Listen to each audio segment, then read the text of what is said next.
early game. Let's go to South Carolina first before we go to Clemson. I know you were at the Clemson game, but let's talk South Carolina first. Going back to last week, and it just feels like the hopes of this program that were here about a month ago have fallen off a pretty good bit, and really a lot of it is so explainable. I mean, a lot of it is very just kind of cut and dry because this hasn't been a straightforward year. You think of a team like Auburn, for the most part, they've put out the exact same team and they've had disappointing results. South Carolina's been up and down, but you could almost point to different reasons as to why. Where does this team stand now after their latest loss to Oklahoma?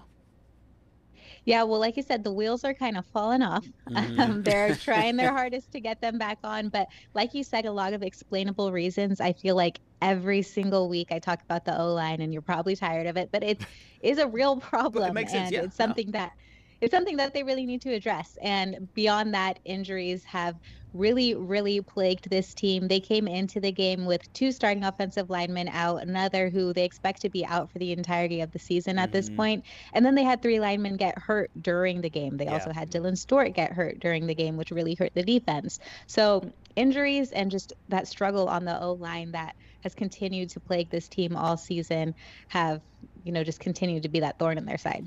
Yeah, were there any positives that they're taken away from last week's game, and if so, what were they from a team that had championship aspirations or at least playoff aspirations at the beginning of the season to where they are now? Has the dust really settled in where they could set some new goals for what they want for the rest of the season?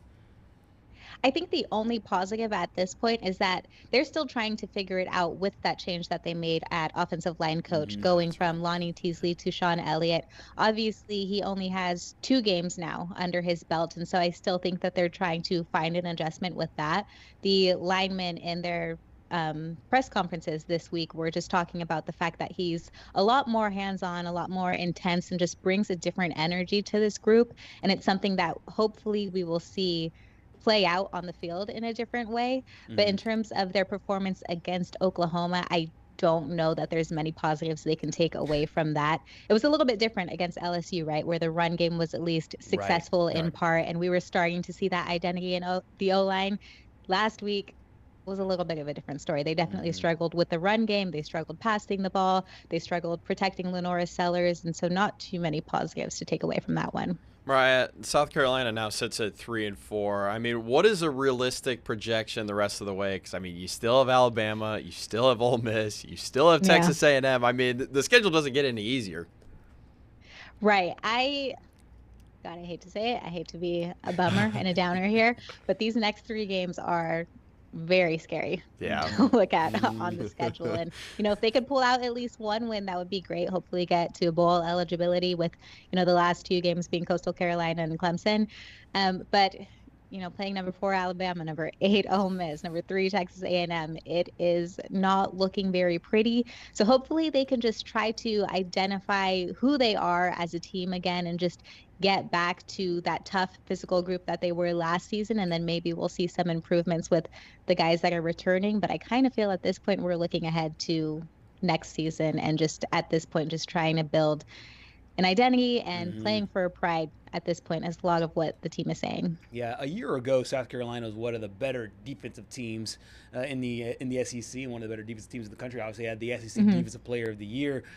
This season, it feels like the defense has been a little leaky, and it felt like the dam kind of broke in a lot of ways this past week as far as defending the run. And Blaylock had a really nice game for Oklahoma. What did you make of the defensive performance, especially with the success that the Sooners had running the football? Right. Well, Dylan's just had a mental impact on the entire defensive unit, if anything. He's not a guy who is really a vocal leader, but just his performance every time they're out on the field really stands out, and it's something that the defense really rallies behind. So him getting hurt on the first drive of the game and being able to come back at one point, but then again going down and not returning for the rest of the game, I think that really kind of rattled the entire defense, and just like you said, the dam kind of broke in that one and just allowed them or kept them from getting going just on a mental level, I believe. What do you think Lenora Sellers is as of right now? Because obviously he was thrown into the fire last year. He was, the SEC, one of the top SEC freshmen. And I don't know if you could really call this a sophomore slump because you've illustrated just how much around him hasn't worked. Where do you think he is as he still continues to grow? I mean, he's still a developing player and going to, as you said, the last part of this season in the next year. Right. I think he's still very optimistic and still hopeful that things can turn around. And the O-lineman, one of the guys who isn't as much of a vocal leader but has said he's stepped up in that regard is Tree Babalade.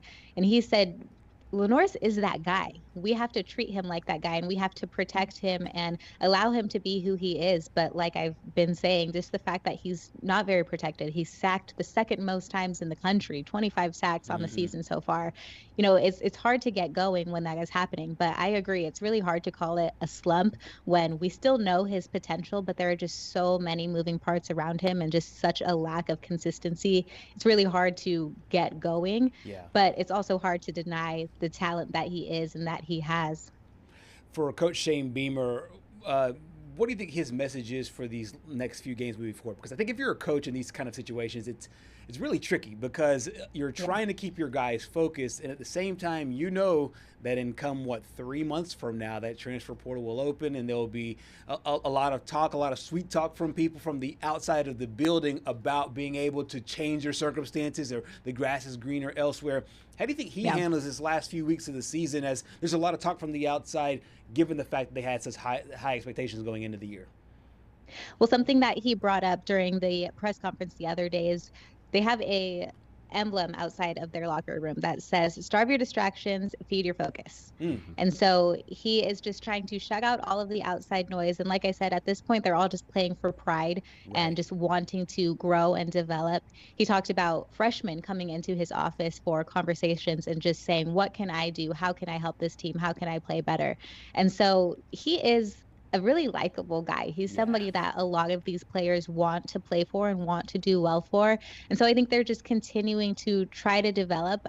Obviously, with the way that college football is now and the transfer portal being a very real thing, it is a possibility that a lot of guys can go out, but it's also, like I said, he's a great guy to play for and somebody that a lot of people do want to play for, and they are still very much in that mindset of how do we turn things around, how do we get things better, and just try to win out the season and do what we can to continue to improve, at least, not for this season, for next season. Absolutely. We got a chance to hear from Shane Beamer on his group staying focused.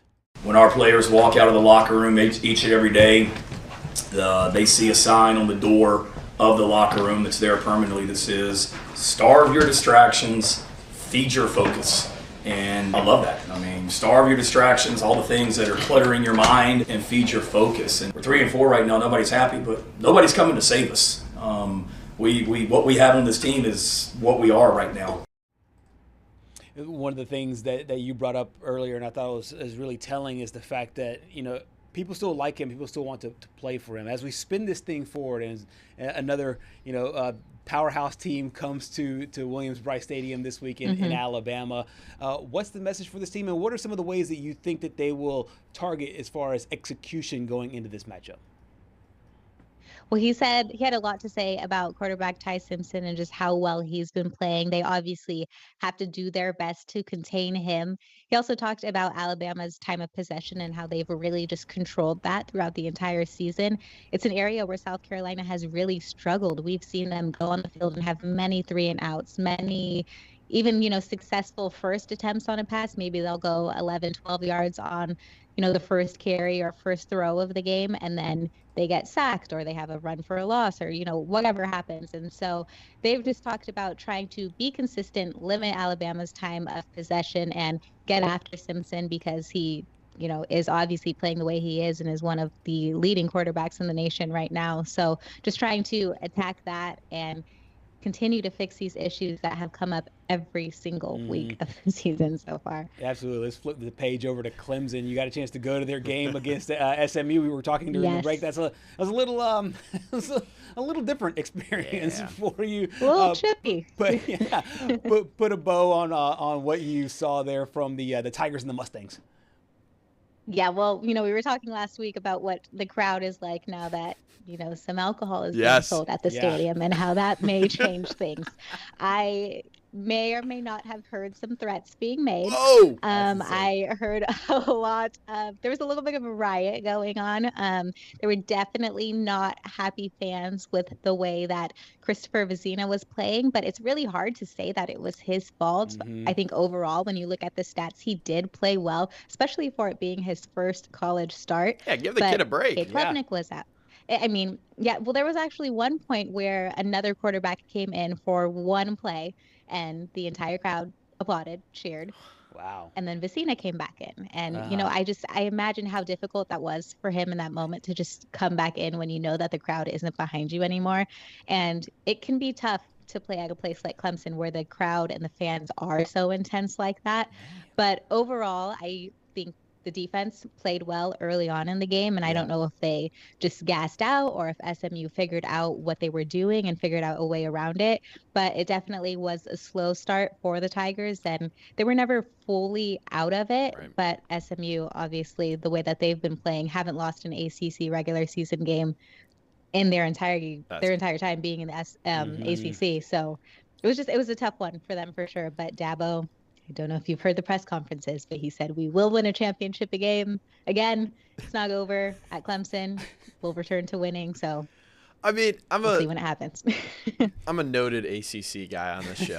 Yes. I've been following Clemson a little bit over this year. And I mean, everyone was like, oh, we need to get Cade Klubnik out of here. We need to try something else. And then they dog on the backup and they're like, well, come on, we need the third string guy. But I mean, you look at the wide receiver core right now. I mean, Bryant Wesco's out for the rest of the year. That's not going to help anybody. Yeah. No, not at all. And like I said, Clemson fans are intense. They're used to winning games. And so when they're not winning, it's a very weird thing. And it was a very weird thing for me to see them not winning as well. But you're right. Bryant Wesco Jr. being out for the rest of the season is not going to be helpful at all. I know when we all saw that play, especially on the sidelines, it was a crazy play. The way he landed was intense. And I mean, you could feel the stadium the air get taken out of them when they saw him hit the ground. But he popped right back up, ran to the sidelines, and we didn't really realize that he was hurt until the post-game press conference where Dabo said he was taken to the hospital after that. And unfortunately going to miss the rest of the season, which is going to be tough for them. But they do have guys like Antonio Williams, they have Tristan Smith, and so hopefully they can continue to get the ball rolling. And they also have running back Adam Randall, who has been playing very well. He was a receiver in the past, so he could be someone that they supplement in some of those roles. Final thing before we let you go, faith is belief in the unseen. And I think both coaches are really preaching that right now. Hey, we're going to get this together. Coach Shane Beamer is doing it, and Coach Dabo Swinney's doing it. Yeah. This time next year, who's in a better position as it relates to right now? This is completely like just a hypothetical. Yeah. But who's in a better position? On the show. Yeah, we love it. Who's in a better position to get it back on track, however you define it? Well, I think Dabo Swinney obviously has a longer track record of getting things back on track, right? I believe if Lenoris Sellers is still in college, which I think at this point he probably should stay and continue to develop and learn. If they still have him, they always have a chance, I think, as just the way the Gamecocks are. Obviously, we see that the O-line needs to be fixed and there are issues there. But if they're able to find that identity and if Sellers is still there, I think they have a very real shot of continuing to improve. They also have a lot of young guys, a lot of talent that can continue to improve during the off season, whereas Clemson is about to lose a handful of people. Right. So with Dabo's track record of being the coach that he is, obviously there's always a chance with him, but I also believe there's always a chance when you have someone like Lenoris Sellers on your team. I love it. I agree with all that. I think it'd help our... And also, speaking on the Virginia Tech job opening, the things that we've been hearing about that, Beamer said that being at South Carolina is his dream job. And that hasn't changed. His mission is to stay. He's determined to fix the issues now and right the ship. But he did say it is his dream job, and he does not have any intention of going anywhere else. So that's the latest update on that. For sure. That has to ease a lot of South Carolina fans because we hear a lot of this time, a lot of coaches just give generic talk. I love where I am right now. We're doing the best that we can, and we're focused on enter next week's opponent. And it feels like for him taking those extra steps and saying those extra sentences should be reassuring for Gamecock fans, and also make it not to where the Gamecocks have to pull out their pocketbook to pay him $50 million more dollars. Exactly. Mariah, you're the best. Thank you so much for joining us today. Thank you. I'll see you guys soon.